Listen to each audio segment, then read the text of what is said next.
ಇದು ನನ್ನ ಮೊದಲನೇ ವ್ಲಾಗ್. ಸೋಲ್ ಡೈರೀಸ್ ವಿತ್ ಮಧುಗೆ ಸ್ವಾಗತ. ಇವತ್ತಿನ ನನ್ನ ದಿನಚರಿನ ನೋಡ್ಕೊಂಬರೋಣವಾ? ಈ ಡ್ರಾಯರ್ ಅಲ್ಲೋಲ ಕಲ್ಲೋಲ ಆಗೋಗಿತ್ತು. ಸರಿ, ಇದು ಒಂದು ಡ್ರಾಯರ್ನಾದರೂ ಕ್ಲೀನ್ ಮಾಡಿಬಿಡೋಣ ಕೆಲಸ ಶುರು ಮಾಡೋಕ್ಕಿಂತ ಮುಂಚೆ ಅಂತ ಅಂದ್ಕೊಂಡು ಅದರೊಳಗೆ ಇಟ್ಟಿರೋದನ್ನೆಲ್ಲ ಖಾಲಿ ಮಾಡಿಕೊಂಡೆ. ಮನೆ ಎಲ್ಲ ಹರಡ್ಕೊಂಡಿದ್ದೀನಿ. ಸೊ ಈಗ ಖಾಲಿ ಆದಮೇಲೆ ಒಂಚೂರು ಹಾಗೆ ಒರೆಸ್ಕೊಂಡು ಎಲ್ಲ ಒಂದೇ ಸಮನಾದ ಬಟ್ಲುಗಳನ್ನ ಒಂದು ಕಡೆಗೆ ಜೋಡಿಸ್ಕೊಂಡಿದ್ದೀನಿ. ಈಗ ಇದನ್ನು ಅರೇಂಜ್ ಮಾಡೋಕ್ಕೆ ಟ್ರೈ ಮಾಡೋಣ. ಸೊ ಹೇಗಾಗುತ್ತೆ ಹಾಗೆ ಅರೇಂಜ್ ಮಾಡೋಕ್ಕೆ ಟ್ರೈ ಮಾಡ್ತಾಯಿದ್ದೀನಿ. ಇದು ಮತ್ತೆ ಮೆಸ್ಸಿ ಆಗೋದು ಗ್ಯಾರಂಟಿ, ಬಟ್ ಸ್ಟಿಲ್ ಈಗ ಸದ್ಯಕ್ಕೆ ಏನು ಸಖತ್ತಾಗಿ ಕಾಣಿಸ್ತಾ ಇದೆ ಅಲ್ವಾ? ಯಾವ ಬಟ್ಲನ್ನ ಬೇಕಾದರೂ ಈಸಿಯಾಗಿ ಎತ್ಕೋಬೋದು. ಇದಾದಮೇಲೆ ಒಂದು ರೌಂಡ್ ಬಟ್ಟೆ ಹಾಕಿಬಿಡೋಣ ಒಗೆಯೋಕ್ಕೆ. 2-3 ದಿವಸದಿಂದ ಮಳೆ ಬರ್ತಾ ಇತ್ತಲ್ವಾ? ಸೊ ಇವತ್ತು ಬೇಡ ನಾಳೆ ಬೇಡ ನಾಡಿದ್ದು ಅಂದ್ಕೊಂಡು ಪೋಸ್ಟ್ಪೋನ್ ಮಾಡಿ ಇವತ್ತು ಹಾಕಿಬಿಡೋಣ ಅಂತ ಹಾಕ್ತಾಯಿದ್ದೀನಿ. ನನ್ನ ಮೊದಲ ಪ್ರಯತ್ನಕ್ಕೆ ನಿಮ್ಮ ಮೆಚ್ಚುಗೆ ಇರಲಿ. ಇದು ಸಂಜೆಯಿಂದ ಶುರು ಮಾಡಿದ್ದೀನಿ ನಾನು. ಸೊ ಸಂಜೆ ಏನೆಲ್ಲ ಮಾಡ್ತಾಯಿದ್ದೀನಿ ಅಂತ ತೋರಿಸೋಣ ಅಂತ ಅಂದ್ಕೊಂಡೆ. ಈ ಜರ್ನಿ ನನಗೆ ಹೊಸದು.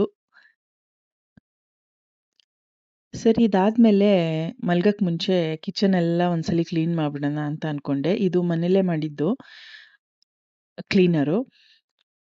ನಿಂಬೆಹಣ್ಣು, ನಿಂಬೆ ರಸ, ವಿನೆಗರ್ ಮತ್ತು ಒಂದು ಸ್ವಲ್ಪ ಲವಂಗನ ಹಾಕಿಬಿಟ್ಟು ಒಂದು ವಾರ ಅದನ್ನು ನೆನೆಸಿ ಬಿಟ್ಬಿಟ್ಟಿದ್ದೆ. ಅದಾದಮೇಲೆ ಶೋಧಿಸ್ಕೊಂಡು ಎತ್ತಿಟ್ಕೊಂಡಿದ್ದೀನಿ.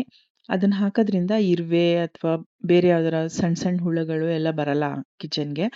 ಸೊ ಅದನ್ನು ನೀರಿಗೆ ಬೆರೆಸ್ಬಿಟ್ಟು ಒಂದು ಸ್ವಲ್ಪ ವಿಮ್ ಲಿಕ್ವಿಡ್ ಅಥವಾ ಯಾವ ಲಿಕ್ವಿಡ್ ಯೂಸ್ ಮಾಡ್ತಿರೋ ಪಾತ್ರೆ ತೊಳೆಯೋಕ್ಕೆ ಅದೊಂದು ಸ್ವಲ್ಪ, ಮತ್ತು ಸ್ಮೆಲ್ ಚೆನ್ನಾಗಿರೋದಕ್ಕೆ ಏನಾದರೂ ಫಿನಾಯಿಲ್ ಆ ಟೈಪ್ ಏನಾದರೂ ಒಂದು ಸ್ವಲ್ಪ ಒಂದು 1/2 ಕಪ್ ಅಷ್ಟು ಹಾಕ್ಕೊಂಡು ಅದನ್ನೆಲ್ಲ ಒಂದು ಬಾಟಲ್ಗೆ ಹಾಕಿ ಎತ್ತಿಟ್ಕೊಂಡಿರ್ತೀನಿ.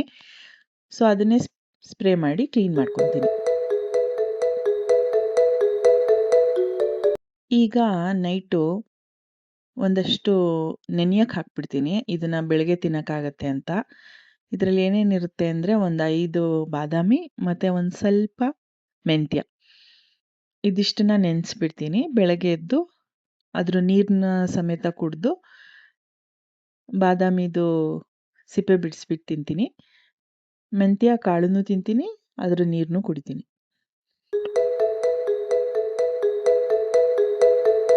ಇಷ್ಟಾದಮೇಲೆ ನನ್ನ ಬಾಲ್ಕನಿಲಿ ಒಂದು ಸೆಟಪ್ ಮಾಡಿದ್ದೀನಿ, ಅದನ್ನು ನೋಡಿ. ಹಾಗೆಯೇ ಯಾವುದಾದ್ರೂ ಒಂದು ಗ್ರೀನ್ ಟೀ ಕುಡಿತೀನಿ ಮಲ್ಗಕ್ಕೆ ಮುಂಚೆ. ಬೆಳಗ್ಗೆ ಈ ಕಿಚನ್ನ ಇಷ್ಟು ಕ್ಲೀನಾಗಿರೋದು ನೋಡಿದಾಗ ಮತ್ತೆ ಮತ್ತೆ ಬರಬೇಕು ಅಂತ ಅನಿಸ್ಬೇಕು. ಅದಕ್ಕೆ ನೈಟ್ ಕ್ಲೀನ್ ಮಾಡಿಬಿಟ್ಟು ಮಲ್ಕೊಂಡ್ಬಿಡ್ತೀನಿ. ನೋಡಿ ನನ್ನ ಬಾಲ್ಕನಿ ಸೆಟಪ್ ಏನು ಸಖತ್ತಾಗಿದೆ ಅಲ್ವಾ? ಒಂದು ವಾರದಿಂದ ಇದನ್ನ ಅಪ್ರಿಷಿಯೇಟ್ ಮಾಡೋದೇ ಆಯಿತು ನಾನು. ಹಾಗೆ ಹ್ಯಾಪಿ ಕರ್ಕೊಂಡು ಮಹಡಿ ಮೇಲೆ ವಾಕ್ ಹೋಗಿದ್ದೆ. ಎಂಥ ವ್ಯೂ ನೋಡಿ! ಈ ಲೈಟ್ಸು, ಆಕಾಶ ಇದನ್ನೆಲ್ಲ ನೋಡ್ತಾ ಇದ್ದರೆ ಹಾಗೇ ನೆಮ್ಮದಿಯಾಗಿರುತ್ತೆ. ನನ್ನ ಚಾನೆಲ್ಗೆ ನೀವು ಭೇಟಿ ನೀಡಿದ್ದಕ್ಕೆ ಧನ್ಯವಾದಗಳು.